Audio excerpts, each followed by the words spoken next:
Every week, more than 100 babies die just before, during or soon after birth. In this film, we'll meet two mothers, both called Lauren, who've been through this devastating experience. They've taken the courageous step of sharing their stories to help other families understand that babies can die and to help parents find the support they need. Lauren Petrie lost a baby girl, Jada, at the end of her pregnancy. When she died, I wanted to talk about it all the time, but I felt like I was almost being a burden, and I didn't want people to see me as the woman that just wanted to talk about her child that had died all the time. But I think when you're grieving, some people don't want to talk about it, and I get that, but I felt like I needed to talk about it a lot. And almost I wanted to talk about it because it was making other people aware of it, because it could happen to their sister or their mum or whoever. And so by talking about it, it was raising awareness. I want to take part in this video and this campaign because I lost my son, and it was quite unexpected when I was pregnant with him, so I want to try and raise as much awareness of that as I can. Lauren Wearmouth and her partner Craig were excited about starting a family, and the pregnancy seemed to go smoothly. We attended all the appointments fine, his growth was fine, my bump was lovely, everything was on track. I was getting on for 15th of October was my due date. But on the day they came into hospital for the birth, the baby died. The couple were devastated. My knowledge of stillbirth or that babies could die at so late in the pregnancy just was very...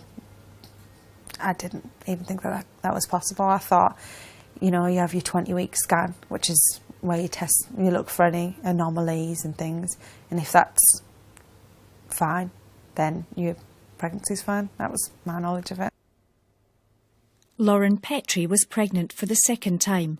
Her daughter Mia was 7 and excited about becoming a big sister. I woke up that morning and I felt her kicking. We had a cuddle in bed with Mia. And then you kind of get into the school run. I wasn't as aware of it, and I'm not sure, I couldn't say for sure if I had reduced movement or not.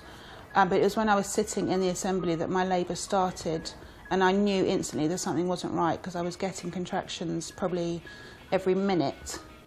When Lauren got to hospital, she discovered her baby had died. She came out and there was just no sound, no movement.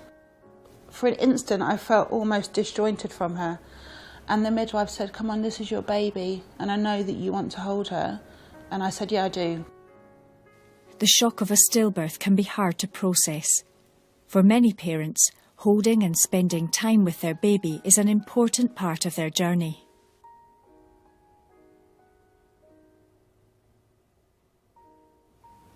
So we got to spend as much time as we wanted with him.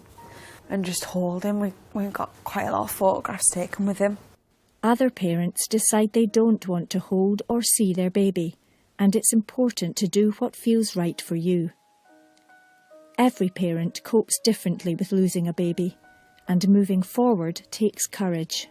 You've carried a baby for 9 months, you are a mother, but to not mother a child, it's just... nothing I can explain. It's so isolating because it's not something that people talk about. Nobody knows your experience.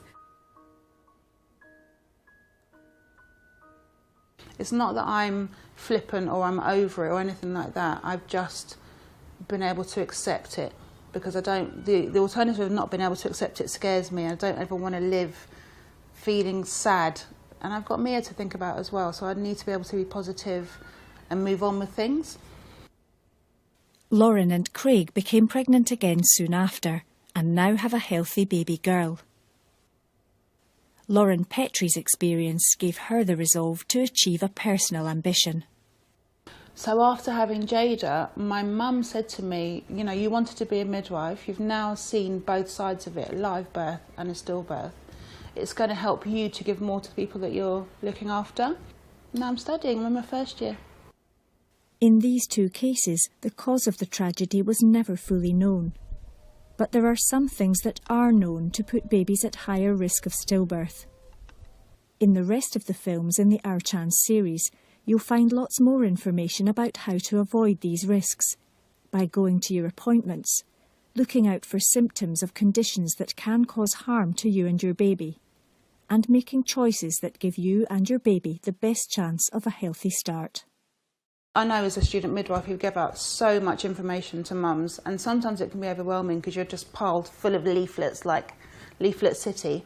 But actually, if you read those leaflets, if you watch videos online about people's stories, about awareness, things that are healthy in pregnancy and things that you should look out for, like reduced movement or smoking risks or alcohol risks, all those things are also relevant to you, and you shouldn't always think, you know, I'm fine, I'm young, I'm fit, I'm healthy, which is what I thought, and that you're almost, that doesn't count for you because it's for somebody else. It can happen to anybody.